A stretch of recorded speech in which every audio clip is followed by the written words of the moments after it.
Did you come to get your shirt back? No. Okay. No, I came to tell you that I'm a private detective. Hired by your mother. To take you back to L.A. Are you kidding? No, I'm not.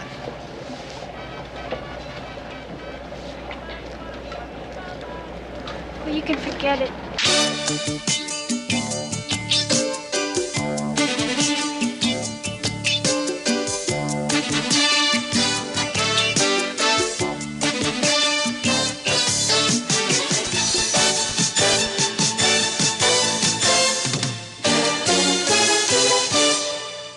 Hello and welcome to Vintage Pop. I'm your host, Greg May, and we are back for what I think is episode 12 of Vintage Pop, if I can count correctly. And we're back here at 1984 in Wilmington, and I am joined once again by Rich. What's going on, Rich? How you doing, Greg? And happy to have you back. We're going to do a pair of movies today, both starring Gene Hackman from the 70s, 1974 and 1975. Yep. The Conversation and Night Moves. It's a heavy pair of movies. I'd say so. Yes. Both kind of detective. Well, we'll get into it, but they're both type of like investigation type movies. Yes. And they're thinkers. Yes. They're definitely thinkers. So we'll get into that very, very soon, but I did want to mention a few things before we get started. If this is your first time listening to the show, it's a podcast hosted by me, and now Rich is here helping me out. We've had Dan in the past. We're going to try and implement some other people into the future, but you know we're moving in a different direction. I'm really enjoying how the show's going. It's dedicated to bringing you the stuff you missed from yesterday from someone who was not there for it the first time around, and a fun and informative look into the pop culture of yesterday. We'll talk about movies, sometimes talk about music, TV, what we've been watching, things from the past, all different types of topics will be touched upon at some point or another. And the reason I want to mention some of this news stuff, although, you know, this might not be the first time you're listening to the show, I did want to mention that our blog site is improved. I kind of was able to sit down. I had some free time to revamp it. So if you have not been to our website in quite a while, vintagepop-podcast.blogspot.com. I know that's a lot. I'll leave it in the show notes. Again, vintagepop-podcast.blogspot.com. There's a whole new area now. As far as navigating, you can go directly to the iTunes show link from that page. You can check out our Facebook group. There's a Twitter account. And also, I want to mention that we started a new thing called Coffee, which is basically a tip jar. It's not like Patreon. It's not like Kickstarter.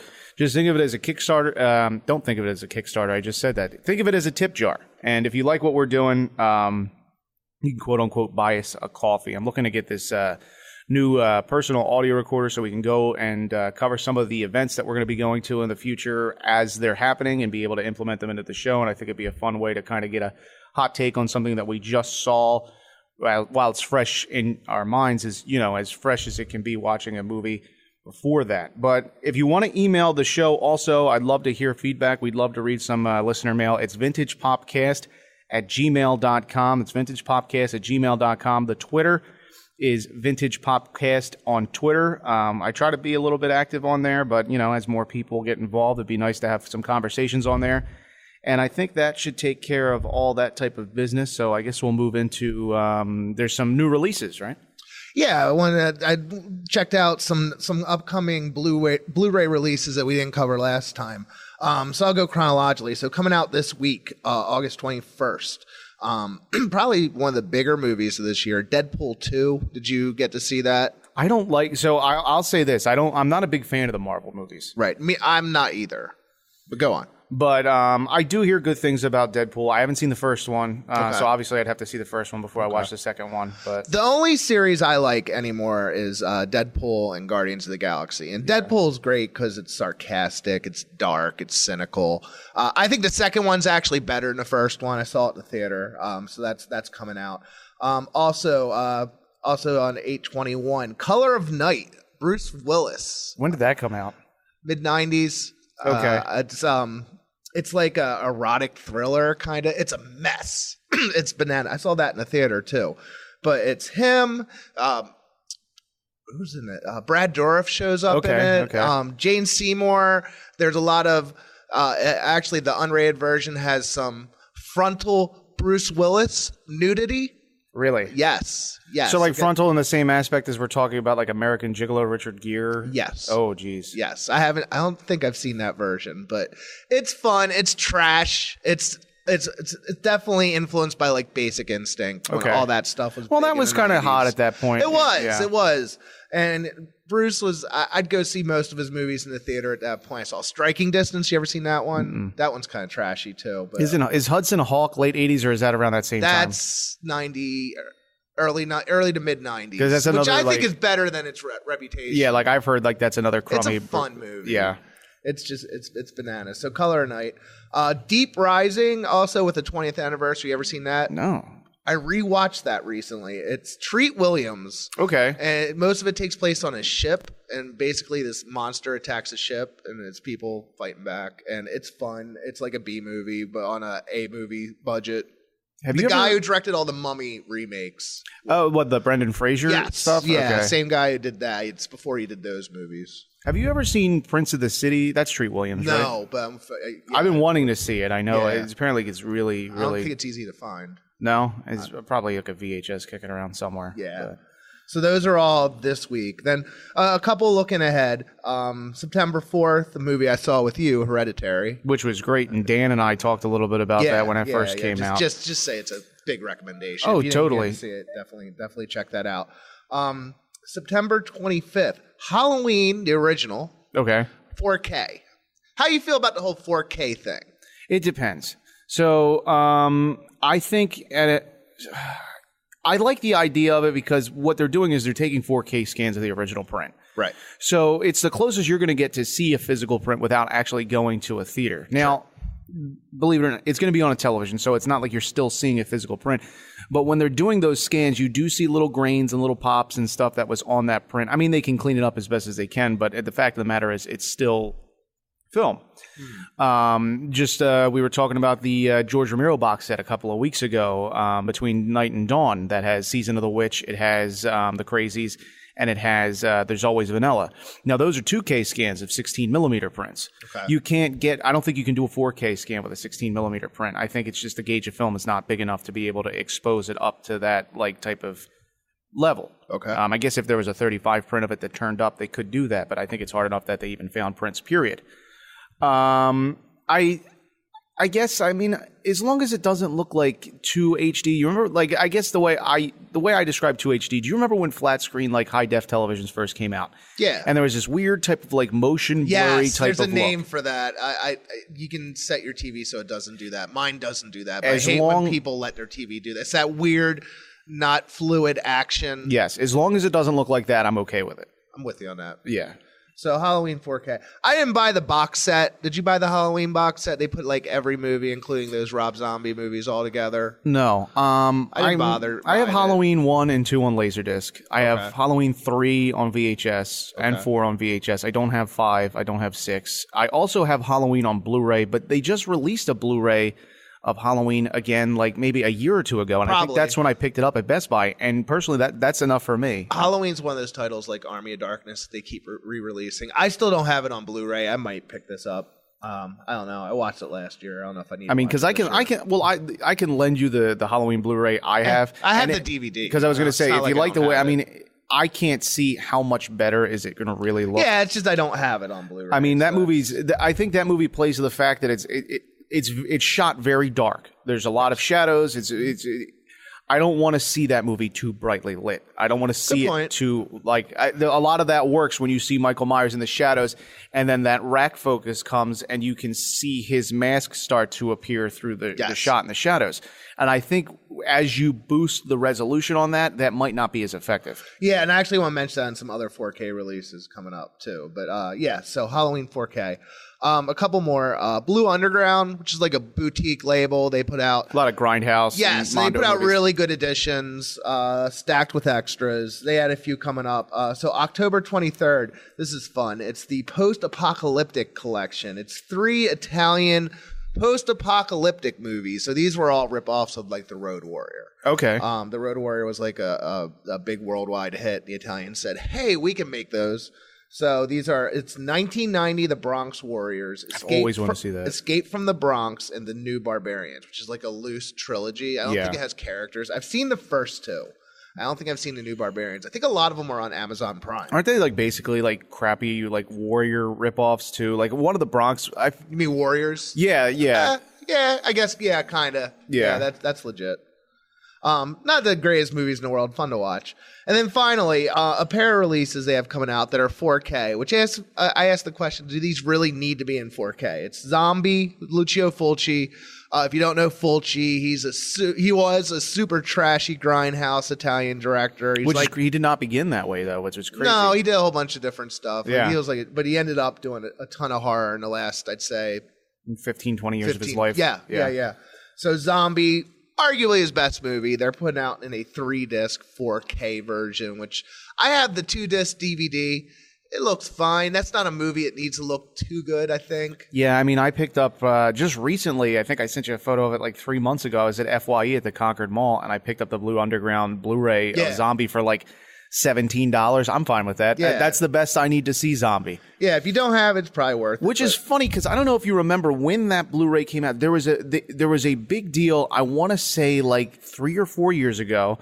There was an HD release of Zombie before this, and it was hitting video on demand, and they were making kind of like a big deal about it. Oh yeah, it was a re-release. Yeah, they actually put it back in theaters. Yeah, is that early zeros? Maybe it was. I forget. I don't know. I think maybe it's 2011, 2012. They've done that. Like Quentin Tarantino backed a release of The Beyond that would hit theaters in the late 90s. That would have been neat to see, I think. Sure. I've seen that at one of the Exhumed Splatterfest coming up soon. Yeah. Or not Exhumed, I'm sorry, the one at up Colonial. At the Colonial. Yeah. But is it Exhumed? They run No, they don't run it. They do stuff out of the International House. Yeah, whoever puts on Splatterfest doesn't go under a name like Exhumed. They only do it. But I think it's the same group of people. But and another one that's coming out from Blue Underground that's 4K, Maniac. William Lustig's Maniac, like 1980. It's a super gritty kind of slasher movie, but more of a character study. Yeah, that's a rough one to get through. Yeah, I have the 2-disc DVD, and again, I don't think there's more extras. I didn't really look into it, but I don't know if I don't even own a release of that movie. Sure. I think. Like, and we'll talk about upcoming events, but I'm going to a VHS swap in Philadelphia this coming Saturday on the 25th. Uh-huh. And if one was to pop up there for like, I don't know, $5, $10 a VHS copy of Maniac, I'd probably pick it up. And that's the best quality that I really need it in. I remember as a kid looking through the boxes in the store, Maniac was one of the boxes that freaked me out. Yeah. I was like, whoa. I always remember the Texas Chainsaw Massacre 2 that spoofed the Breakfast Club. Sure. That was that always stuck out in my mind. Yeah, that's all the releases I have. You had a few, right? Yeah, I had a few. So Arrow Video, which put it out that great George Romero box set that I have. It looks like they've released all of them earlier on in March. They apparently released them single Blu-ray releases. I didn't know that, and there are some of them also available on Amazon Prime. I believe Season of the Witch is on Amazon Prime right now. Yeah, I watched and it. There's always Vanilla.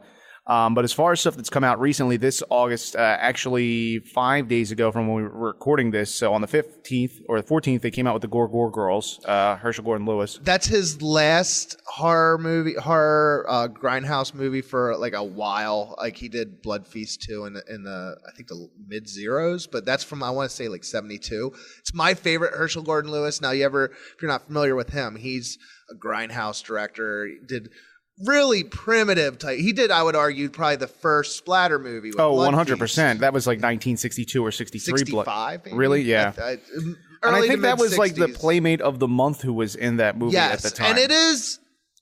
Fulci's the same way. It is actually gross. I mean, the special effects look fake, but they're still nauseating. Yeah, there's something about Herschel Gordon Lewis movies, and I will tell you the two movies that stick out in my head, Color Me Blood Red and The Wizard of Gore. Mm-hmm. There's just something about them that you have that similar type of reaction that you do with Italian movies, and those are they feel like nightmares. Yes.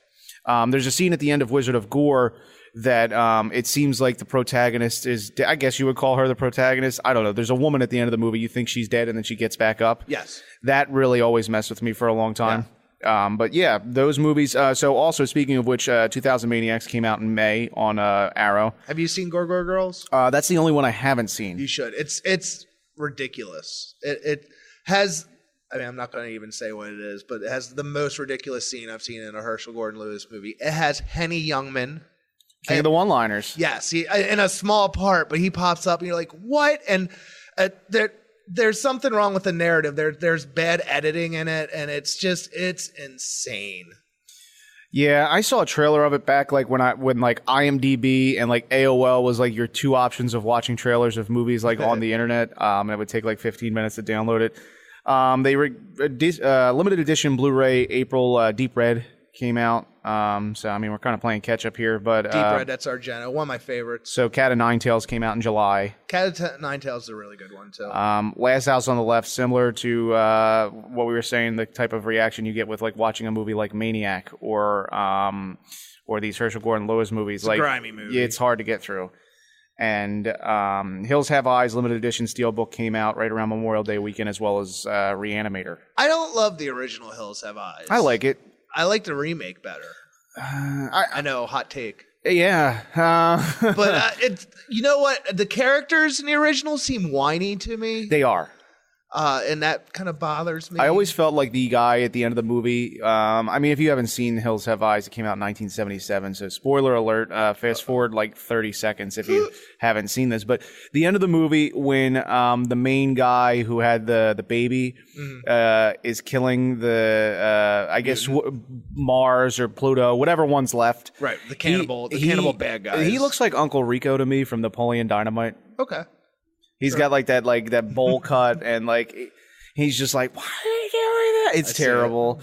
But I don't know. I think you know what? It's more or less a guilty pleasure for me. Okay. I picked it up. I have the Anchor Bay release for DVD whenever that came out. I bought it at like an FYE brand new for Does it have good extras? It's got a commentary with like Craven and like some other people, so that's interesting. Craven does a good commentary. I've listened to a few. I have both the Anchor Bay DVDs. No. The Last House on the Left, believe it or not, the DVD release I have of that is MGM Home Video, which is odd to me. I think I have some weird release like that, maybe. I know. And I it's have not like a midnight movie or anything like that. It's Yeah. like the same MGM DVD that you would get for like a GoldenEye like DVD release. Yeah, I think I might have that on Blu-ray. And then I have a Laserdisc release of Last House on the Left, which I've never watched. I'm curious to see if there's anything different, maybe like because some versions have things cut. There are several versions of Last House. I think there's at least 3, or maybe there's a lot of different versions. That's a movie I watched at like probably a younger age where I shouldn't have watched it, where like I was Same. kind of like getting like cutting my teeth on horror films. Sure. And I was like, oh, geez. It's one that gets passed around, though. Yeah, It you is definitely like heard a lot of one. chatter about it. Yeah, So, yeah. I guess that's all we have that's all I have for releases. I guess is that all you had too? Yeah, that's it. All right, so here's what we'll do. We'll take our first break. We'll come back, and then just because of chronological order, we will talk about the conversation first. We will have a conversation about the conversation. Meta. Yeah. All right, we'll be right back. Show starts in 7 minutes.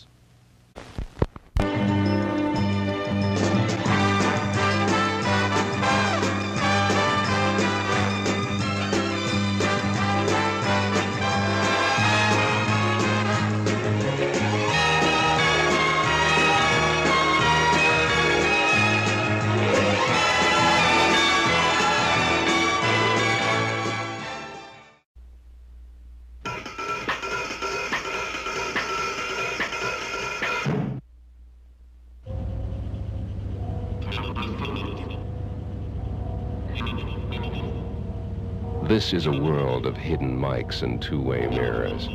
A world where nothing is private. Do you think we can do this? Later in the week. Do you think we can do this? Harry Cole is an expert. The best there is. Let me tell you something about Harry Cole. The best, bar none. I'll drink to that. Best what? The best bugger on the West Coast. What about me? He can bug anybody, anytime, anywhere. Nobody knows how you did it, though, Harry. Caused a hell of a scandal, too. Look, do you see him? The man with the hearing aid, like Charles. He's been following us all They're over not people to him, just voices. 3 people were murdered, that's all. He doesn't know them, and they don't know him. It had nothing to do with me. I mean, I just turned in the tapes. Bless me, Father, for I've sinned. I've been involved in some work that I think will be used to hurt these 2 young people. No way responsible. I'm not responsible. You're not supposed to feel anything about it. You're just supposed to do it. Be careful, Harry. You're just supposed to listen. Not look, not feel, not care.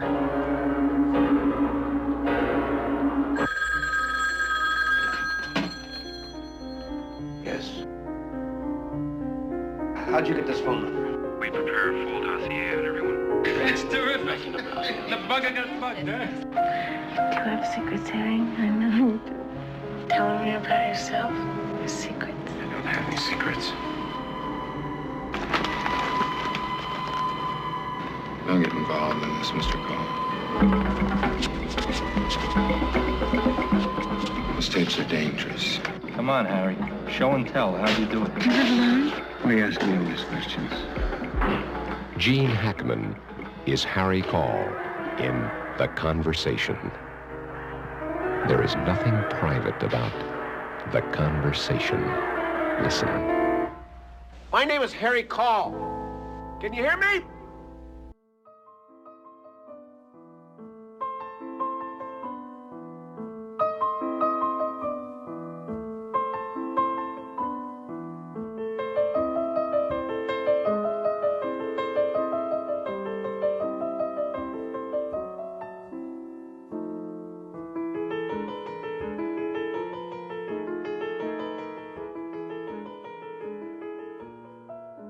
All right, we're back. Welcome back to Vintage Pop. We're here in 1984 in Wilmington, and we are going to jump into our first movie for today's discussion, a conversation on 1974's The Conversation.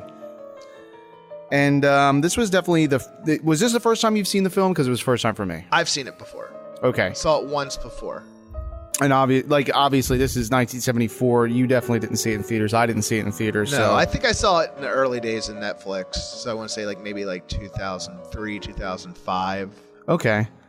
Now, if you don't know about The Conversation, this movie was the follow-up to Godfather 2. Basically, at this point, Francis Ford Coppola had made so much money for Paramount that they basically said that he could go do whatever he wanted for the most part. Right. I will also say this, it's done, now it will say Paramount when you get it now, but if you look at it on IMDb or if you look at it on Wikipedia, it will talk about the Directors Company. Did you know about the Directors Company?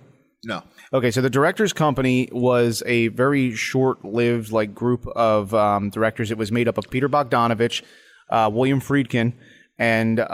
Spielberg? No, Coppola. It was just the three of them. All right. And basically, Paramount Pictures were allowing them to make any film that they wanted as long as it was within a certain budget. Okay. So that was they were basically, by the mid-'70s, probably the three hottest directors in Hollywood.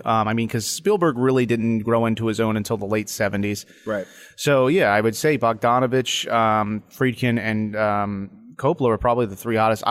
You could argue and say Sidney Lumet, but Sidney was on the scene for a much longer time. He did films like 12 Angry Men in the late 50s, early 60s.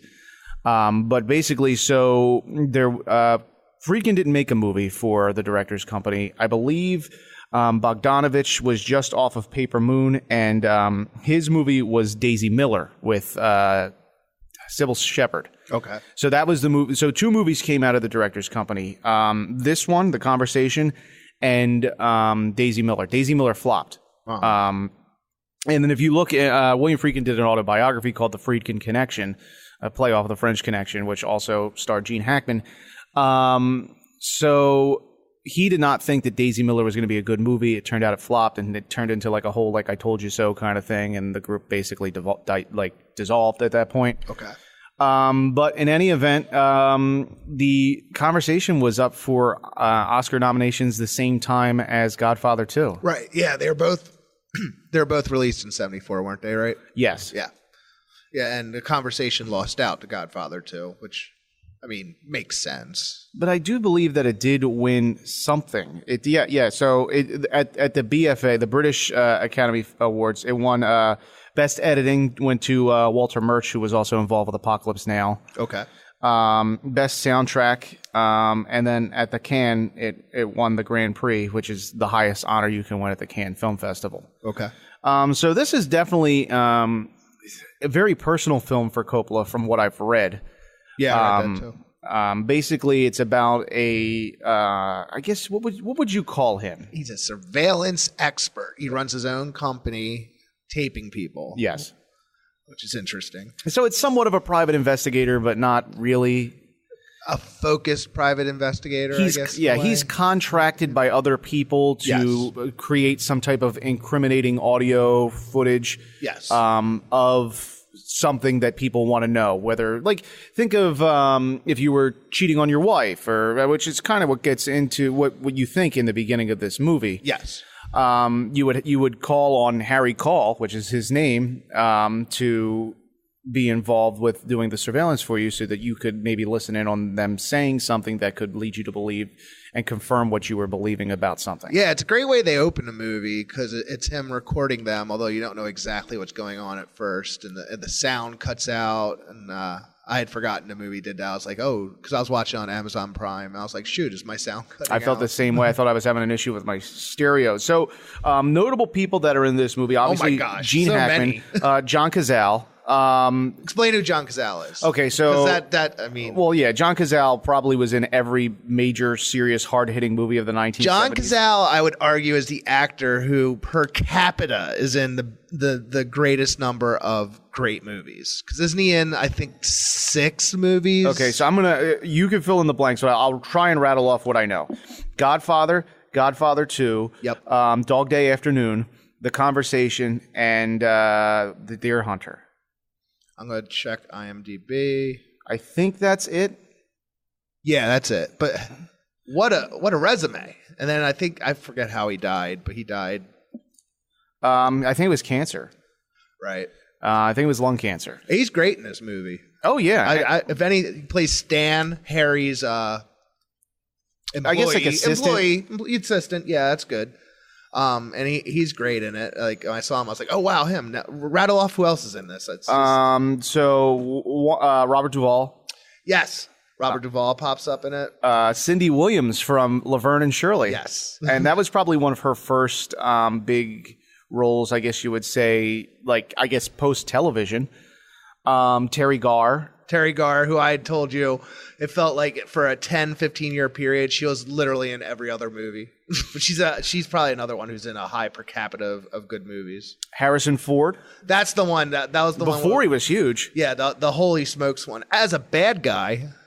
Yeah, I guess you could debatably say that. As an antagonist. Yeah. How about that? Is that a little more accurate? Yeah, because I mean, if you start to really discuss the inner workings of it, the morality of the movie is a little. You could lead to spoilers. Also, here's one that I made in a note. If I can bring up the note for this movie.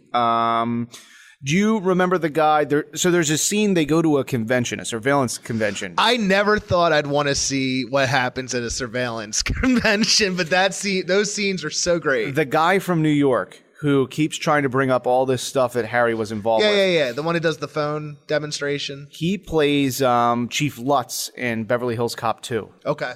He's like the blowhard like guy while Ronnie Cox is laid up in the hospital. Yeah, he's great. Everyone's great in this.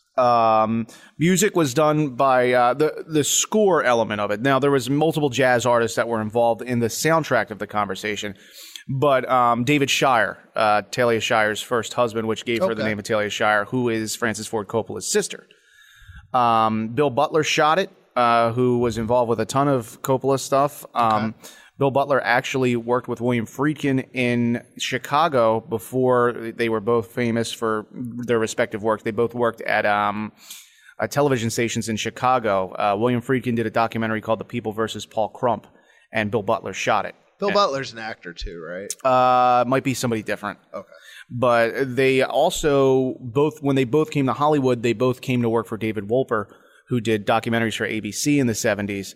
Also the producer of Willy Wonka and the Chocolate Factory. Interesting. So definitely a lot of people very involved in some of the very lucrative films of Hollywood at this time. So, I mean, you're talking a film that's made probably by the best of the best for the best of the best of that time. It's definitely, I don't know. I didn't find it to be a slow burn, but I feel like people could.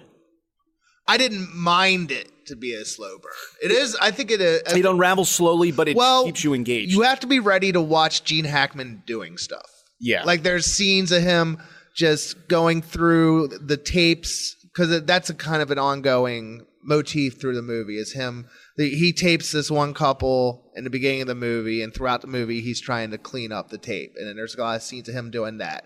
Or there's scenes of him setting up surveillance equipment. So you got to be, and that's 70s movies. 70s movies take their time. So it's very much, I thought it was a respectable length. I think it's just under 2 hours. Sometimes they get a little too long. I think both these movies were a good length for movies. Night Moves was, I think, hour 39 minutes. I think that's right. And this was, racked in right under 2 hours. Right under 2 hours. And I think the movie, personally, I thought that the conversation could have went another 40 minutes. I still would have been engaged. Wow. I like that type of stuff.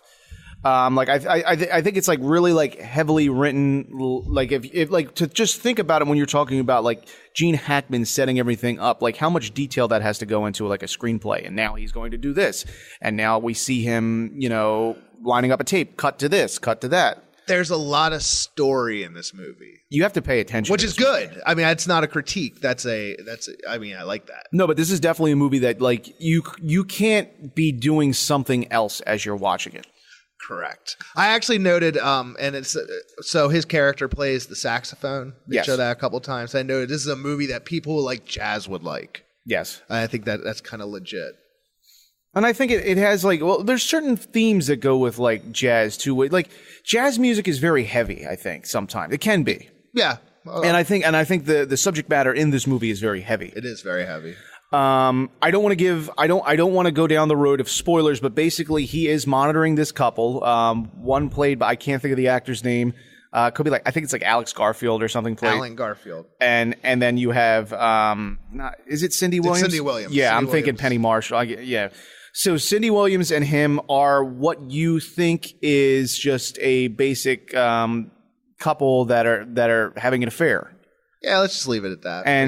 And from that point on, it goes into much deeper. And I won't use this word because I don't think it's convoluted at all.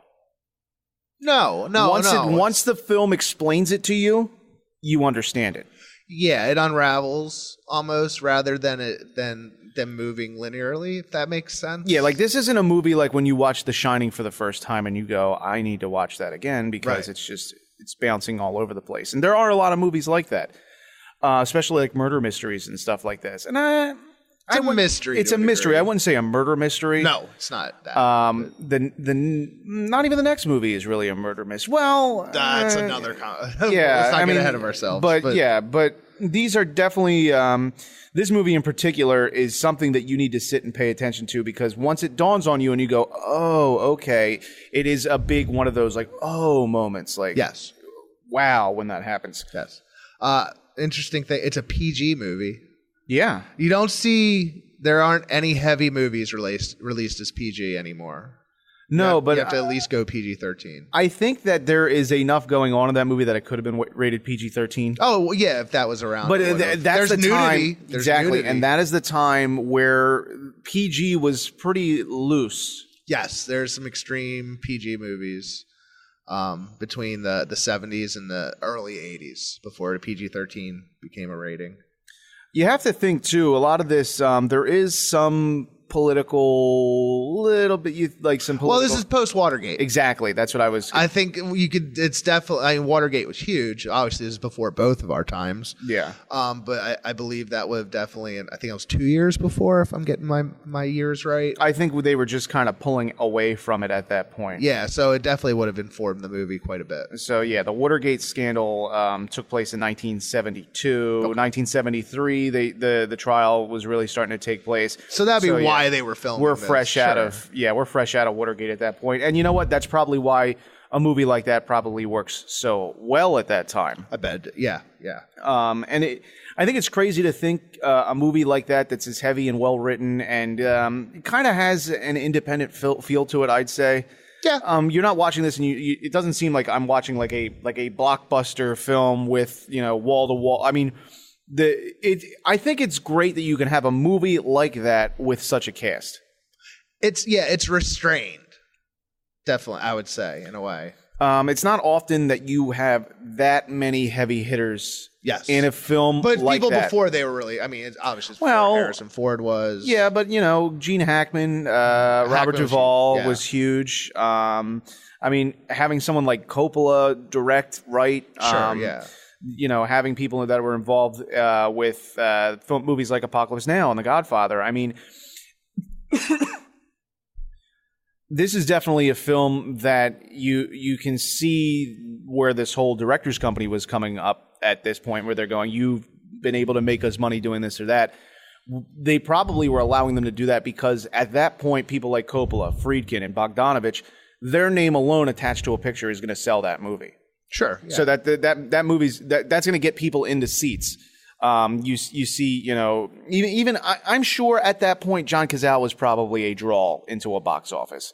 I mean, if you were a big movie person in the 70s and like you saw Dog Day Afternoon, you saw The Godfather and Godfather Part 2, I think from myself, I would have probably been there. Okay. Yeah, maybe. Probably. It's readily available on Amazon Prime. Yeah, it's on Amazon Prime. I like to check out what was released around it. So it was April 7th, 1974. So it's the same. They don't have the exact release dates because things were released slowly back then. But other movies are released around that time. John Carpenter's Dark Star. I've never seen that. That's fun. It's worth seeing. Spielberg's Sugarland Express. That's his first actual feature-length film, Yes. right? Yeah. You haven't seen that either, right? No. You absolutely need to see that. Golden Voyage of Sinbad. That's John Philip Law, isn't it? Or I think so. Jan Michael one of them. I've seen them on TV, so I mix them all up. I used to like the Seventh Voyage of Sinbad. Had a lot of like Harryhausen stuff in it. Yeah. And then another one I haven't seen, Captain Kronos, Vampire Hunter. I've seen that kicking around. I've never seen it, but yeah. Yeah, so those were all released around the same time. Anything else on this one? I think that's it. I think I don't want to, the further you discuss it, the more you get into spoiler territory. Yeah, with definitely this for one. these two movies, I don't want to give away any spoilers. Yeah. Now, there is a new segment I wanted to add going forward. So if you've listened to a couple of the current podcasts, Greg loves a movie by William Friedkin called Cruising, an early 80s gritty crime movie. So what I want to do is have a new feature every week where we go ask Greg, is the movie we're discussing better or worse than Cruising? Because Cruising is one of your favorite movies, yes? I'd say it's in my top 20. Okay. So I want to run a test. I have 6 movies. I'm going to ask you whether they're better or worse than Cruising. Greg hasn't heard these yet. Okay. So just to give the people an idea of the barometer here. So Citizen Kane, better or worse than Cruising? Better. Okay. Taxi Driver. Better. That's your favorite movie ever. Casablanca. Better. So 3 movies so I might far better than disappoint you with Cruising. this. Star Wars. Worse. Forrest Gump. Worse. Friday the 13th Part 2. Worse. And Dog Day Afternoon. Better. Right on. All right, so is the conversation better or worse than Cruising? It's hands down better than Cruising. Wow. Okay. I mean, Cruising's just is a cool murder mystery. I think it has a much different backdrop than what you'd ever be used to in a traditional film. Sure. And has a lot of inner workings on how it was made and the idea for. I mean, that book was a book that was extremely dated by the time 1980 rolled around, and because of experiences and stories that William Friedkin read in the Village Voice and the New York Times, led him to see what you started this, and it led to that film. So it's not cut and dry. So in short, better than Cruising. Yeah, 100% better than Cruising. Okay, so I'm going to say Conversation. I would give a big hearty recommendation. Check that out. Yeah, it's if we're on the Cruising scale, it's like 2 leather jacket thumbs up. There you go. All right, so we'll take a break. We'll come back. We'll talk about Night Moves.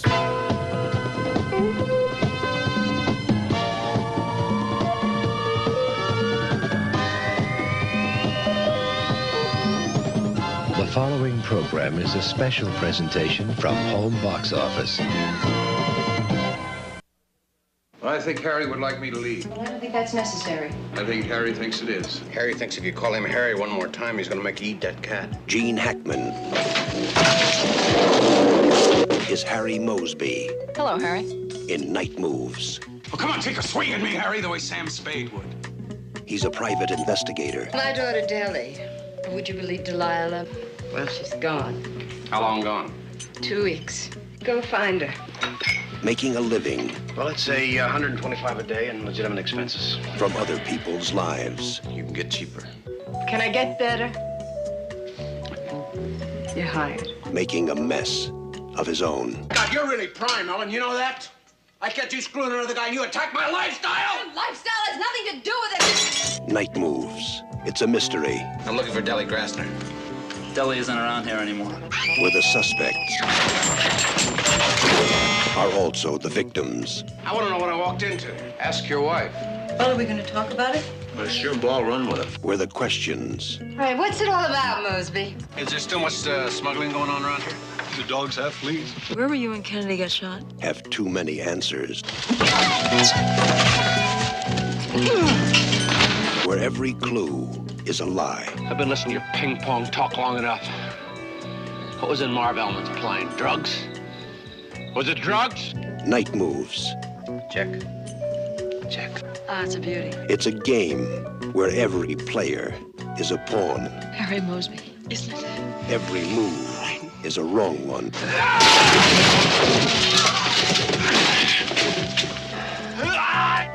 And the winner loses everything.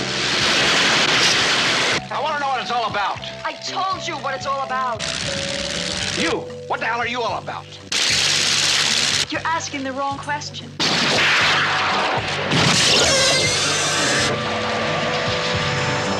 Gene Hackman in Night Moves.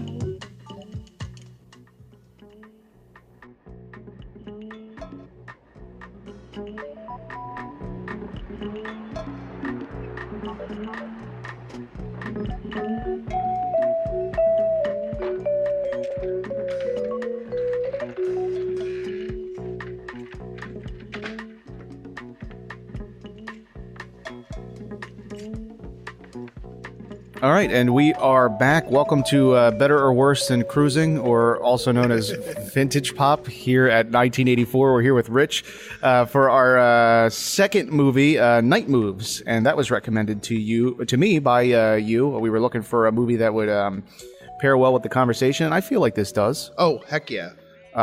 He's not so much a investigator that is as hyper focused as a surveillance person in the conversation, but he is a private investigator, as you would think, like a Sam Spade. Yes, who lacks focus. Yes.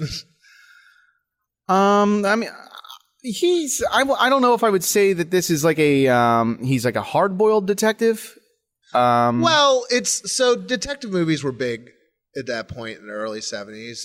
I think we're around the time of Chinatown. The Long Goodbye came out about 2 years ago. Yes. From Altman at that point. Yeah, so you had people I would say would probably grew up reading the hard-boiled novels, like your Raymond Chandler, Yeah, your Mickey Spillane, who I like some of those. Yeah. So I think this one's almost deconstructs. Not to sound too nerdy, but no, but it's like a term that's thrown around with those movies of the 40s, film noir. Yes. This would be, I would say, like a neo noir type for that time. It's definitely doing some different things. Well, yeah, I think it's a film. It's definitely, I would say, it's a film noir film for the 1970s. Yeah. So let's talk the plot. So So it's Gene Hackman is another Harry. So he's Harry Call in the conversation. In Harry Mosby. Mosby in this one. So he's hired. I love he's hired. He's hired by an outside agency to find Melanie Griffith. Well, he's hired by a woman who's the mother. Isn't it through that agency? Because that agency, he has like a buddy that leaves him a message or something. Yeah. Well, what I love about that is he mentions because I watched it twice to pick up on this. So I'd seen it twice before. It talks about it's a big agency because he's talking with his wife early on. He says he doesn't want to work with that agency because it's too big for what he wants. But I love they say, well, we'll get you all the information on her. And they give him that cassette tape and he plays a cassette. It's like the internet before that. It's so much information on this person. Surgeries that the person has had. Oh, yeah. It's like a Wikipedia page on an audio cassette of this woman that has contracted him to find her daughter. All the information. I'm just like, who's gathering that information? That's fantastic. I hope that was a real thing from that period. So it might have been. So it's him getting embroiled in this mystery, trying to find Melanie Griffith's character, which takes him down to Florida. And then I don't want to go too far, but things get. And it's very heavily involved with the film business too. Yes. There's a movie about movie. It's one of those movies about movie making because she's an actress. And there's some other characters in stunt there who pop coordinators. An early role for James Woods. Yes, James Woods in an early kind of scuzzy role. He's always that was kind of his MO in the beginning. Yeah. I mean, and the zenith of that being Videodrome in 1982. Yes. So Melanie Griffith, very young in this. Her character, I think, is 16. I think she's 18 at the time. I think she's actually 17. But really? Well, then that's kind of gets a little fuzzy with some of the scenes, I'd say, unless there was a body double. Yeah, there could be, but there is a nude scene with her. There's a few, which are just like yikes. Yeah, some of them are like off camera, and then there's one that's really like yeah. But so it's like I said, I don't want to talk too much. Yeah, he's like a more about retired football player who's now a private investigator who operates out of Los Angeles, hired by the third party agency to be hired by a woman. Mm-hmm. He's kind of like he's like a Rockford. Like you're talking about like Rockford show? Files, Okay, he's a why can't I think of his? It's not John Rockford. James Garner. Yeah, but I'm thinking about what his name is. I can only think of I can't Rockford. But Jim Rockford. Yes. I was about to be like tweet at us at Vintage Popcast if you know what Jim Rockford's first, but we've solved it. So you know what, tweet at us anyway. Did you find the plot a little hard to follow in the beginning? Yeah. I was kind of like having breakfast as I was watching it this morning, and I was just kind of like, and I thought it was something that I could kind of just like do two things at once. It's not. It's another one like The Conversation. You cannot do two things at once. You have to sit there and watch every little. I had to rewind and like go like what. And the one thing that needs to be discussed, though, of course, not in detail, is the ending of this movie, which I think makes the movie. Yeah, it's one of the best endings I'd say of any movie. I think it's ambiguous too. It's very ambiguous. To say a twist would be to just downplay it, but it just it's funny because my mom came downstairs and I was watching the movie and like the final 10 minutes of it, and when it ends, she's like, "Well, how do you know?" I was like, "You just don't." You don't know. Yeah, there's shocking violence, I would say. From I would say you're not ready for it. And there's one scene that even on multiple viewings is like, woof. Yeah. I hope you like planes. I'll say that. There's a lot of planes.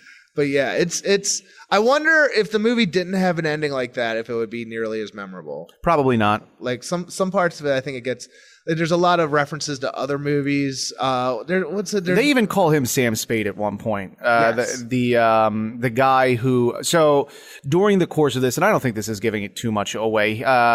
Harry's wife is having an affair with another man. They reveal that relatively quickly, which is because of the nature of his business. I think he's a little distant with his wife, who's played by, I can't think of his name, but he plays. It's like Harry something. Yulin or Harris Yulin. Harris Yulin. So you may remember him as the detective in Scarface that Tony Montana shoots in the tummy. I remember him from a crappy late 80s slasher movie. It's not crappy. I love it. It's called Bad Dreams. I haven't seen that. I love that. He's also the judge in Ghostbusters 2 who sent the Scoleri brothers to the chair. Okay. He's that guy who's just like, it's the Scoleri brothers. Put him to the chair for murder. But I think the affair is interesting because it's there's a lot of character reveals in this, and that's a character reveal that Harry Mosby is not a good detective because his wife is cheating on him, and he finds out by accident. No, yeah. You'd like to think that he used his detective skills to be able to unveil that, but he didn't. It's just by chance. Yes, it's just by chance. I think he sees them like at a movie theater or something. So it's interesting because it's about a bad detective, but it's not like a comedy. Yeah, it's not like whoop whoop whoop like Inspector Clouseau. It's serious. It's played straight, but he's not a good detective. Good. Yeah, it's like what if Bogart just was just like stumbled into everything that happens in like The Big Sleep or something like, or a Raymond Chandler novel. Sure. Yeah. I think it has some really interesting modern, like, for that time, because you don't see too many movies like this anymore. No, but in what way do you mean? I think it takes the conventions of a movie like The Big Sleep or Dead Reckoning or any of those hard-boiled detective movies of the 1940s and kind of gives them more, gives Gene Hackman's character more character flaws that you wouldn't traditionally see in like a bogey role. Yeah, you don't really see detective movies so much anymore, I don't think. The last one, I'm trying to remember the name. It's the one with Robert Downey Jr. from about 10 years ago. Oh, God, it's not... Well, I mean, he did Sherlock Holmes. No, not that. And that's like a whoop, whoop, whoop. Hey, it's funny. It's Sherlock Holmes in 2000. Kiss, Kiss, Bang, Bang. Okay. I think that I haven't seen it, but I know what you're talking about. That's a great movie. It's the last real detective movie I can think of. Of course, there's True Detective, but that's a little different. But I'm going to give you a hot take on Melanie Griffith in this movie. Hit me. Not good. How so? I think a girl played that type of role better in Taxi Driver. Her name's Jodie Foster.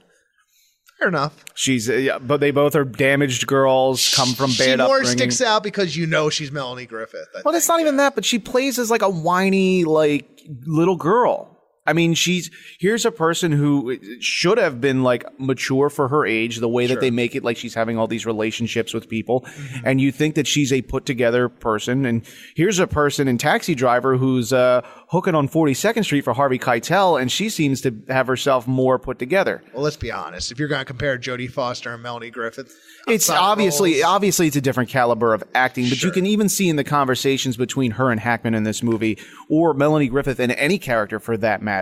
And then you juxtapose that with Taxi Driver, like the scene in the diner when Travis Bickle, Robert De Niro's character, and Jodie Foster go out for like breakfast, and he's kind of just like, oh, why do you want to do this? Why is your life like? And it's just a very matter of fact conversation. You kind of get like a little warmness in that relationship because as they're talking, like there's a line Jodie Foster says to De Niro, like, I don't know who's weirder, me or you, and like it kind of gives a chance for the audience to kind of like sit back and like kind of laugh at that and go, she's a real person. Mm-hmm. I think it's amped up in the Melanie Griffith role, and it's just like.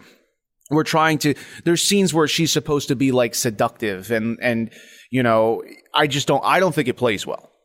Interesting. Yeah, she doesn't leave much of an impression. Yeah, you're just like, are you a whiny girl? Are you trying to be like a seductive femme fatale? Or like, I don't like, I mean, and from the way that the plot goes, she gets him involved in some pretty bad crap. She does. Which, you know, there's a big reveal at the end where it was much larger than what he's investigating. But it's not because he's a good detective. True. It's because he stumbles into it, because he was drawn into that world because of Melanie Griffith's character. How did you feel about the pacing of this one? In the beginning, I thought it was slow. I think once you start to get involved with the characters and interested in the plot, it doesn't bother you as much. I think some of the stuff in Florida stops the movie dead. In the middle of the movie, there's a relationship. I don't think is well. Oh, I think they definitely nod that there's some type of incestual. Well, it's not because I it's was talking about with another character. Oh, the Jennifer Warren character. Yes, yeah. Well, like that's like a weird like. Yeah, she that's a difficult character for me in this. So basically, at one point, Gene Hackman goes down to Florida to track this girl, Melanie Griffith. Yeah, and there he finds Melanie Griffith is shacked up with her stepfather and I guess his mistress. Or they're never super clear about it. Yeah, but there's a woman that lives with them. It's like a dysfunctional, like some type of like de facto family that lives in that house, and it's the three of them. And she like kind of works for him. It looks like they do like some type of like crummy like boating business, or like they're renting out dolphins. And she becomes important later in the plot, but like her character kind of annoys me. It's kind of dry. Yeah. They try and have like a moment where like where Gene Hackman's playing chess against himself, and he shows her like a night move. Yeah, yes. I think that's supposed to be almost like some sort of thesis for the whole movie. Yes. He's playing a game against himself or something like but that. there's a moment where you think like that's supposed to be the connection between the two of them. But I think, and I think it would have worked well maybe if there was a better actress in that role. Yeah, she's not great. I mean, I've seen her in other things. She, the most notably you'll recognize her. She plays Paul Newman's wife in Slapshot. I love that movie. That's probably her biggest call in that movie. Not a huge cast, like not as heavy hitting as we were talking about in the previous film. Gene Hackman, Harris Yulin, who's a character actor that you saw in Scarface and Ghostbusters 2, James Woods, who would later go on to better things. But that's about it. Yeah, between the two, this and Conversation, which do you like better? Definitely The Conversation. Yeah, same. And I think if we're going on the litmus test of better or worse than Cruising, I think Cruising's a better murder mystery than Night Moves. Okay. I think the plot in Night Moves at times can become convoluted. Purposefully. Yeah, but for your average moviegoer, I think at that time in 1975, I think it might have threw them through a loop. Probably. The other movies released around it. So it was June 11th, 1975, same day as Nashville. Oh, the Altman movie. Yeah. It's the day after Woody Allen's Love and Death, which I think is a good one. If you ever seen it, I have not. That's a funny one. It's right before. It's like a week and a half before Jaws, a little movie called Jaws. Wow. Also, I love this. Apparently, the same day as Jaws, The Devil's Reign with William Shatner and John Travolta. It's super low budget, bad B movie. There's a better detective movie that came out that year with Gene Hackman. It's called French Connection 2. Which I've never seen. John Frankenheimer. It's not bad. It's not as good as The French Connection. Of course not. But One Flew Over the Cuckoo's Nest came out that year. Okay. You wanted to talk about Arthur Penn, too, right? Oh, yeah, that's right. So Arthur Penn, director of this film, you may recognize him from Bonnie and Clyde. That's probably his most notable movie. Alice's Restaurant, which is kind of a cult film. Never seen it. Little Big Man, which actually I think won a couple Academy Awards. That's the Dustin Hoffman movie where he plays like a 100-year-old Native American type of person. It's got Faye Dunaway in it. Never seen that. I don't think I've seen any other Arthur Penn movies. Yeah, it was. It was nominated for an Academy Award for Best Actor in a Supporting Role. But it's a decent movie. Arthur Penn would work again with Gene Hackman in 1985 in Target with him and Matt Dillon. Yeah, I saw that a while ago. It's okay. It's okay. The Chase, which has Marlon Brando and Jane Fonda in it from the 60s. Yeah, I think they remade that with Charlie Sheen in the 90s. Is that a remake? It might be. I mean, somebody can correct me on that. But he also he wrote The Miracle Worker, which is also the stage version of that and the film, which has to do with Helen Keller. But yeah, probably his most notable, Bonnie and Clyde.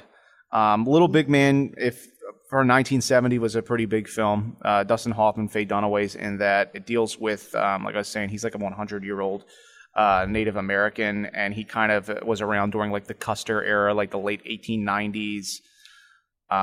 We should mention Bonnie and Clyde is as great as its reputation is. Oh yeah, just in case. I mean, that film put Faye Dunaway on the map for sure. Not Gene Hackman. Gene Wilder's first movie. Is it? You're right. You're right. In a small role, but yeah, his first movie. But yeah, I mean, I think it's definitely the lesser of the two films that we covered. It's still recommendable. Oh, most definitely. Now, Conversation's free. You'll have to pay $2.99 to rent Night Moves. It's standard def, but it's worth $3. Looks fine. It's worth $3. It's like watching a DVD, honestly. It is. But I looked up buying the Blu-ray and it didn't have any extras, and I was like, I don't think I need to buy that. I think it's one of those movies that if you caught it like during the HBO era, like and it was like you're just flipping through the channels or your cable box dial in 1982 or something, and it came up and it was like 11:30 at night, I think you could get sucked in. Sure. Yeah. So that's Night Moves. We will take one final break. We'll come back. We'll talk about what we've been watching, what's been going on, and some events coming up, and we'll be right back.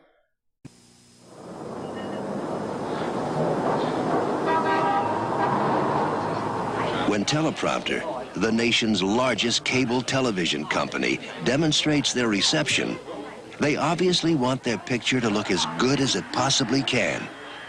Out of all the television sets in the country, guess which one they use? Exclusively. That's right.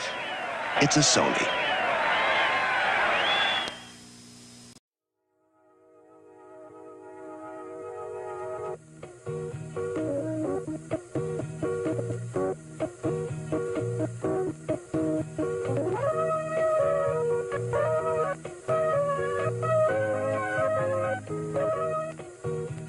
All right, so welcome back to Vintage Pop. We're here in 1984. So two good movies, The Conversation and Night Moves. Like I said, I think one's better than the other.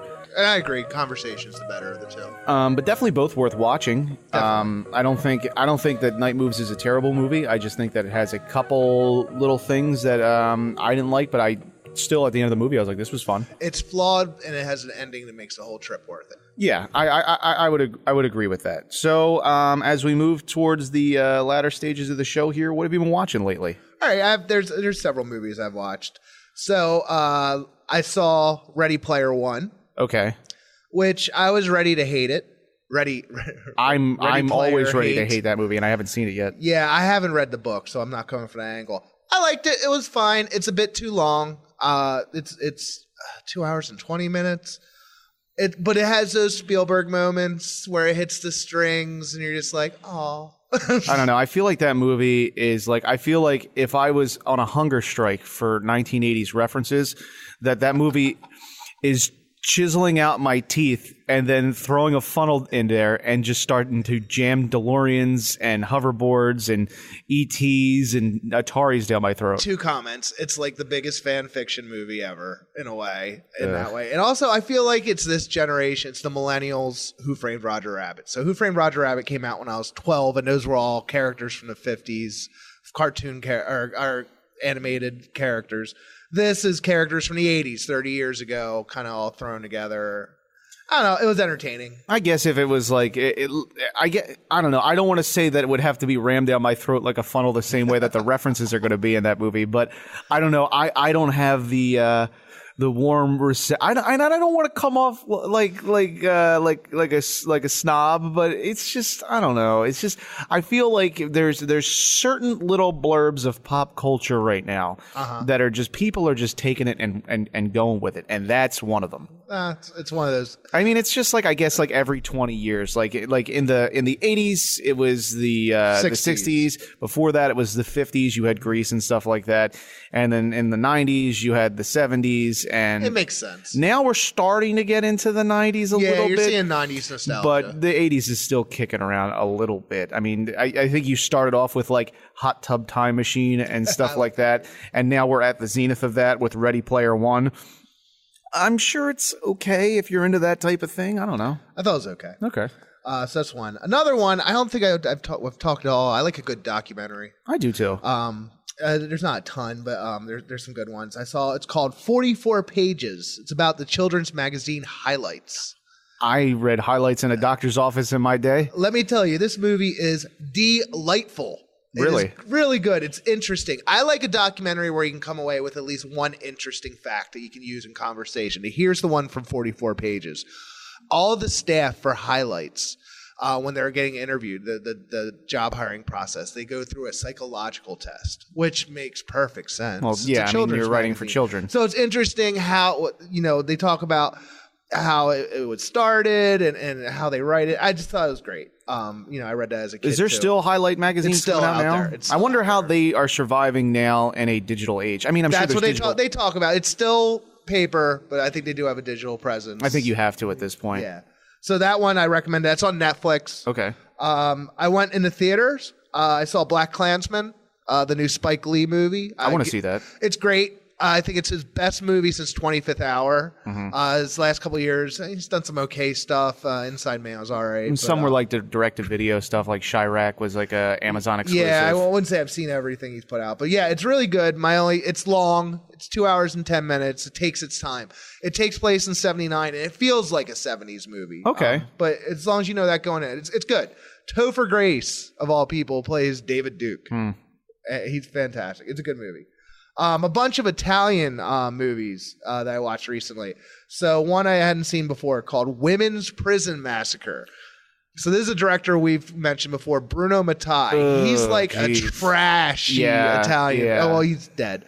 But he was a trashy. He did some bottom of the barrel stuff that's really entertaining. Hell of the Living Dead. I think that's the entry point for Bruno Mattei. That really is. Rats Nights of Terror is one he did. It's a post-apocalyptic one. It's really good.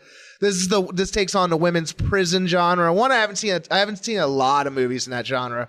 This one's it's okay if you're already into those kind of trashy movies. If you go in uninitiated, you're going to be like, this is awful. Like the dubbing's bad. So if you like that kind of thing, it's a little low on the massacre part, but most of those type of movies are. It's a lot of grind. It's very talky, or there's like some type of like explicit sexual things going on. Yeah. So if you know that going in. So another one, this is a Blu-ray I bought. I bought this, I hadn't seen it. It's Lucio Fulci, we mentioned him before. I'm a fan of Fulci. And they just put out, it's called The Devil's Honey from '86. This one's like an erotic thriller, and in the middle it turns into a revenge movie. I can't really recommend this one either. It's if you like trashy Italian movies, the acting's awful. Another thing that's great about these is the behind the scenes stuff they put on there. So they have one of the actors, Brett Halsey. This guy's like a journeyman actor. He's friends with Clint Eastwood. He goes in movies back to the 50s. He's in Godfather Part 3. He did a handful of Fulci movies. He's in this one. And it's great. He's like 85. So these guys, they don't care. So they will talk smack on people. And he mentions the producer of the movie was the main actress. This guy doesn't hold back. He said she's great, except she had no presence and she couldn't act. And he talks about the producer is driving her back to the airport at the end of the movie. He said the producer punched her in the face and knocked her out. Oh my God. Just insane. Not that we're condoning that kind of behavior, of course, but it's a good story. But Devil's Honey has an infamous scene where one character who's a saxophonist places his saxophone in his lady friend's private parts and plays it, which is... So I was about to ask you, is it on the level of New York Ripper? And it seems like it is. Yeah. Fulci movies are bizarre. Like, I think... his take on humanity is so weird, and people in it, they don't seem like humans. They seem like aliens. Most of his movies are downers, too. They are, but I enjoy them. If you're into like real super trash. Some other two rewatches I watched in the last couple of weeks. Dario Argento movies. One was Opera, and the other was Inferno. Now, Opera is '86. It's the last great movie Argento did. And I hear that, yeah. This is like probably the sixth time I've seen it. Really enjoyed it this time. It's a good mystery.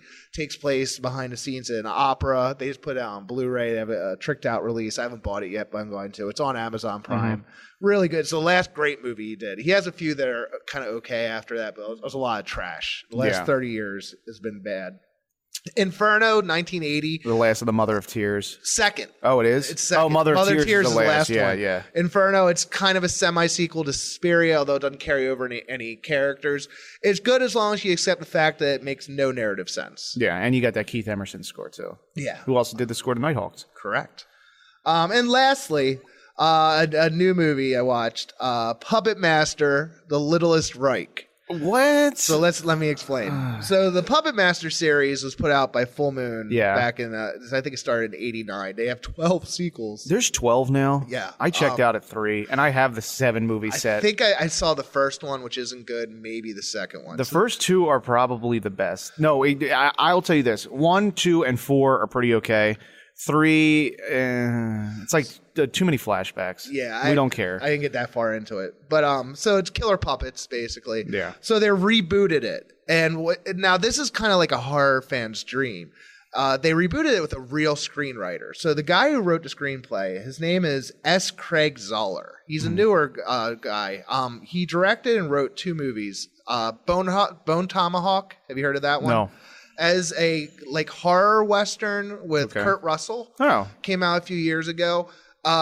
Zoller creates some intensely violent scenes, and there is a kill in Bone Tomahawk that is a showstopper. It's one of the top 5 grisliest kills ever.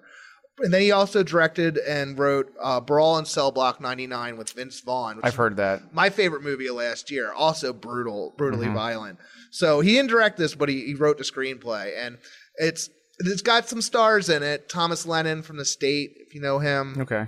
He's in the lead. Charlene Yee, who was in I've heard that 40-Year-Old Virgin, she's in it. And it's got a crazy body count. Three of the kills are showstoppers. Just you stand up and applaud. It might be worth a watch. You know what? It was $1 to buy or rent on Amazon on Friday. Then I think I don't know if it still is, but I bought it. It was definitely fun. I wish I'd seen it in the crowd, but yeah, definitely recommend that. It's purposely offensive, and this isn't an original take. I've read reviews where they compare it to trauma movies. So part of it is these puppets were made by a Nazi, so they go after people that Nazis would. So like a Jewish characters, some gay characters, things like that. Yeah. So it tries hard to be offensive. So if you're easily offended, there is one kill that is it's intense. Not PC. It's not PC in the least. I laughed my butt off, but I have a dark sense of humor. But I could see that really probably in this landscape. Yeah, it goes there. But yeah, I would recommend it if you like a good offensive slasher movie. So that's all I've seen lately. How about you? So I'll talk about the one I've seen a British crime movie recently from 1977 called The Squeeze. Stars Stacy Keach, David Hemmings from Deep Red. Right on. And Stephen Boyd, who was most notable for Ben-Hur. He plays the antagonist of Charlton Heston and Ben-Hur. His name's like Masala or something. Him and Judah, who were Heston's character, they were childhood friends. And as the Roman Empire grows in that film, during the backdrop of some of the latter era of Jesus' life, it's the main point of that movie. But the big climax of that film is a chariot race in which Stephen Boyd's character dies. And so this is his last role. He plays kind of the heavy in this movie. It's a crime movie. Stacy Keach is an alcoholic detective. He's kind of off of the police force, so now he's a private investigator. His ex-wife has been kidnapped because her new husband has plenty of money.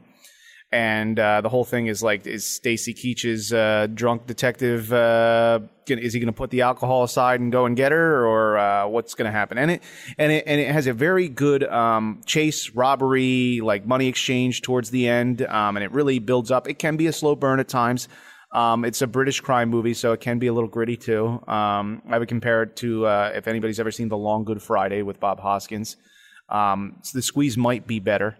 Other than that, documentary I've seen, and we were just talking about this off air because we might do some Peter Bogdanovich stuff in the future. One Day Since Yesterday, which has to do with the early stages of Peter Bogdanovich's career, his quick rise to fame after The Last Picture Show, and they even talk about. You ever heard of Targets? Yes. They had like Boris Karloff for like 3 days. I have a funny history with that. I've owned that on both VHS and DVD and have never watched it. So that's Bogdanovich's first movie, and Corman was like, listen, we have Karloff for X amount of days. We have this amount of money. If you can make a movie, go for it. And it was actually well received at the time for a Corman, for what it was. Sure. Followed that up with the Best Picture show, which almost swept the Oscars at that time. The Last Picture show, I'm sorry. And it almost swept the Oscars at that time. After that, he did a screwball comedy with Ryan O'Neal and Barbara Streisand called What's Up, Doc? Okay. Paper Moon came out after that. So there's a string of hits at that point. And they talk about how his rise to fame was almost like immediate. And he was a talking head on like Dick Cavett and Carson at times. He hosted The Tonight Show at times. But the main focus of this movie is about a movie he made called They All Laughed, which starred the playmate of 1980, Dorothy Stratton, who would later be murdered by her manager, estranged husband, due to the relationship that her and Peter Bogdanovich were developing during the shooting of this movie. So it goes into that, and then it kind of talks a little bit about the latter stages of Bogdanovich's career. And it's a sad documentary at times, but also very interesting. And they talk about quite a bit about different things. And they got a decent amount of people to come in and talk on the documentary. Wes Anderson's on the documentary. Quentin Tarantino's on the documentary. Sybil Shepherd, Jeff Bridges is in the documentary. So they definitely had a lot of decent talking heads talking about what's going on at that stage of his life. They even talk a little bit about that movie Mask with Eric Stoltz. That's a Bogdanovich movie, and there was a lot of controversy involving. Originally, the movie was supposed to have a Bruce Springsteen soundtrack, but because of legal reasons, it wound up having a Bob Seger soundtrack. Okay. So it goes into that. It's definitely worth checking out. I've also started watching a lot of martial arts movies just for fun. Those are always great. There's a lot on Amazon. That's where I started. Have you ever seen The Mystery of Chess Boxing? Yes. So I watched that. That's fun. I will tell you this: if you're not a fan of subtitles, then you're in the right place because Amazon has them all English dubbed, and they can sound lame, but they are worth it. I will say on the quality of what's on Amazon, they do look like VHS rips. Some of them look really good though. Well, the Shaolin ones are definitely DVD Blu-ray quality. The best studio to go by is Shaw Brothers. Well, yeah, I think they put out the best ones and most of them, and there are so many of them on Amazon. Amazon must have. And if anything's published by Celestial Pictures that's on there, that's usually a good print. Yeah. So I watched that, and then have you ever heard of Shogun Assassin? Yes. Okay, so Shogun Assassin, do you know kind of like what that movie is basically an amalgamation of multiple different films? Yes, because I have the box set, the Lone Wolf. Oh, you do? Yeah, I have cool. I have the 6 discs, the Criterion set. Yes, because I'm a big fan of those. Those are Japanese. Yes, a little bit because like Shaw Brothers Chinese. Yeah, these are more samurai. And movies. It's from a manga. Yes, which I've never read. I'm not that cool, but I have seen all 6 of the Lone Wolves, and they're fun. So I've watched the first 2. They're quoted a lot on Wu-Tang albums, which is where I first heard of them. If you ever, the GZA Genius, his first album, Liquid Swords, one of the best hip hop albums ever, has extensive samples from Shogun Assassin. Actually, that dub because it has that narration by the child. Kid. Yeah, that's not on. No. The foreign cut, but and he opens the album with the sample with him talking about his father, who's the executor for the Shaolin, and his mind was haunted by devils. That movie, I'll tell you what. I'll speak for the Criterion box set. The scans look amazing. Yes, it's mono sound, but I mean, it's the prints look great. It's a fantastic, and it's probably the best possible situation for you to watch those movies. Yeah. My entry point was Shogun Assassin, obviously, and then through message boards and talking to people, they were like, "Oh, there's this whole span of movies," and the box set has the Shogun Assassin. Yeah, which I haven't watched yet, but I'm actually excited to because it actually has a really good cool soundtrack for Shogun Assassin. Mm-hmm. And I mean, I have a Laserdisc of Shogun Assassin, which is so when Laserdisc first came out, it was called DiscoVision. Okay. So a lot of the movies of that time, similar to CED video disc, were just releases of stuff that was coming out in the very, very early 80s, late 70s, one of which was a big deal back then, Shogun Assassin. And that quality's not that great. So it'd be nice to see the Blu-ray edition of that. Yeah. I think that's all I've really watched lately. That's all you've been watching? Yeah, I will say this. I want to recommend a podcast that was recommended to me. Our friend Annie, and she is dating Brendan. They both moved to Iowa, right? Iowa. And so hopefully they've had a safe trip out that way. Yep. She recommended a podcast to me called You Must Remember This, which I recommend to you as well. It is dealing with a lot of old Hollywood scandals and whatnot. They did a series on Dead Blondes. They talk about, there's a 3-part series on Marilyn Monroe. There's also a 6-part series on Joan Crawford. They call it the 6 Degrees of Joan Crawford. And right now, currently, they're going through a series. Have you ever heard of the book Hollywood Babylon? Yes. So they're doing a fake news Hollywood Babylon, and they're fact checking all that. Okay. So definitely check that out. And then some shows coming up, some shows and events. The Mahoning Drive-In, a couple things we didn't cover before. Weekend August 31st to September 2nd. They're doing the Real Weird Weekend, REEL. So that's 3 nights. The first night's Eraserhead, David Lynch's first and I would say best movie, and The Baby, which is a really weird mid-70s. It's a PG-rated one about an adult who was basically raised as a adult baby. Yeah. It's super creepy. You've seen it? It's made its rounds on Netflix years ago. Yeah. Second night is Suspiria, Argento's movie. We've both seen that in the theater. And one called Houseu, a Japanese movie. That's Japanese for house. I've heard lots of great things about that movie. It's fantastic. It's one of the weirdest movies I've ever seen. It's crazy entertaining. The last night, a movie you've talked about you want to cover, Zardoz. Yeah. And then A Boy and His Dog, neither of which I've seen. A Boy and His Dog has young Don Johnson in it. Yes. I actually thought about making the drive up on Sunday for Zardoz because that's Labor Day weekend, isn't it? It's the night after Splatterfest in Colonial. But yeah, it's Labor Day weekend. The following weekend, September 7th and 8th, they're repeating this both nights, is the Kevin Smith Fest, Clerks 1 and 2. Is that Mahoning? It's still Mahoning. Yeah. I like Kevin Smith movies. I'm a fan. I like Mallrats. I like Clerks. I saw them all in the theater. September 14th, Mahoning still. Ththey're doing the Evil Dead trilogy. Can't go wrong there. I'm not a huge fan of Army of Darkness. It's not a draw for me, but No, but they're great movies. Yeah. So those are the ones coming up at the Mahoning. The Colonial, we mentioned Splatterfest. We're planning on going to that. On September 14th, they're screening in 35 millimeter, The Road Warrior. That's cool. That's a great movie. I do like Fury Road better now, but do you really? I do. I really enjoyed Fury Road. September 23rd, they're doing a Hitchcock movie, The Lady Vanishes from 38. I've never seen it. It's digital though. A lot of these, I was about to say if that's an original the rest of print, these are all digital, which with one exception is kind of a bummer. So October 5th, they're screening the first Halloween, but it's digital. October 7th, they're doing 2001: A Space Odyssey, but it's a digital restoration, which I'm actually interested in. Well, they're supposed to be doing a thing in IMAX, the 70 millimeter release, which I definitely want to go see. Yeah, I kind of want to see that. The rest of these are all digital. October 14th, the original Dracula, the Todd Browning 1931. October 20th, Iron Giant, which I think is a great movie. Yeah. That's fine that it's in digital. This one's a little weird. October 27th, they're screening Goonies, but it didn't say digital, it said Blu-ray. So I guess they're playing the Blu-ray. It could be a print, it could be digital, it could be Blu-ray. I'm not going.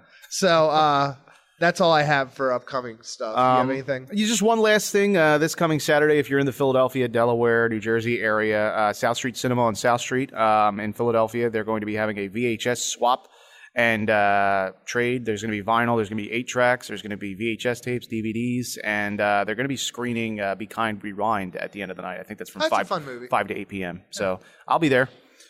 And I think that's it. So we will be back when we're back, and we'll have something new for you. And thanks. Talking about maybe doing the Martin Scorsese. Yeah, King of Comedy and After Hours, which I've been pushing. So that's on the radar. So we will definitely we'll be back real soon. And again, thanks for joining me. Thanks. All right, take care. Have a great week.